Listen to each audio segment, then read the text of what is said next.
这边，然后水在这边，来，这里还有，对，左边两边都可以哦。好，轻轻沾沾水。今天很难得能够邀请到我们的赖前院长跟大家一起同欢。那修芳在这3年多来举办非常多的亲子活动，最主要是希望假日的时候，让我们的爸爸妈妈带着小朋友一起走出户外，一起在公园一起游玩。那最主要就是让我们的孩子跟我们的爸爸妈妈有更多的相处的空间。在这边也感谢所有的家长在假日的时候愿意带着小朋友一起出来。那也感谢今天的小朋友这么乖，然后听爸爸妈妈的话。那也要这边感谢所有的家长的小朋友，也感谢所有好朋友长期以来对修芳的支持。那这3年多，修芳在立法院，不论是在卫环委员会，或者是在教育委员会，那我都尽全力为我们的彰化争取更多的经费，回到我们的这个彰化，回到我们的各校。那希望我们孩子不论是在学校有一个好的学习环境，也希望我们的孩子平常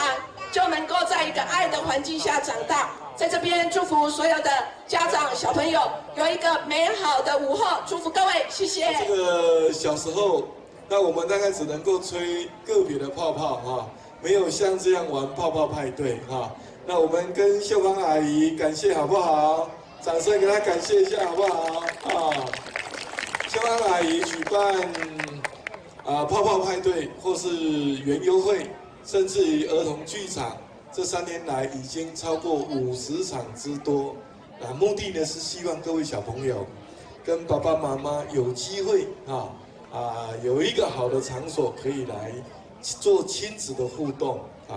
这个就是做妈妈的委员的用心那我们也希望各位小朋友来参加这个活动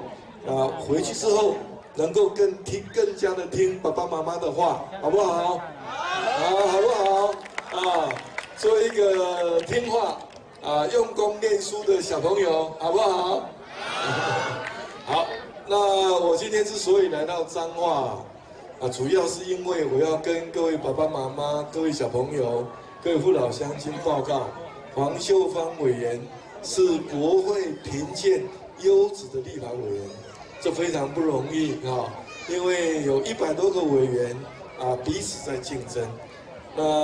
主要是因为黄秀芳委员坚定的捍卫台湾本土的价值，以台湾为优先。那同时呢，对彰化县的各项重大建设争取不遗余力刚刚记者有问我，这个铁路地下化就是铁路高架化，台南市是铁路地下化我们铁路高架化黄秀芳委员、洪宗义委员、陈树业委员都非常用心。今天我也很高兴林佳龙委员林佳龙部长他的交通部的可行性评估已经通过了，接下去是总合性评估，那就会一步一步去推动这个是彰化县重大建设的好消息。那除此之外呢，黄秀芳委员即使她是一个教育的立委，我刚才已经有跟大家报告过啊，可能是因为她是妈妈啦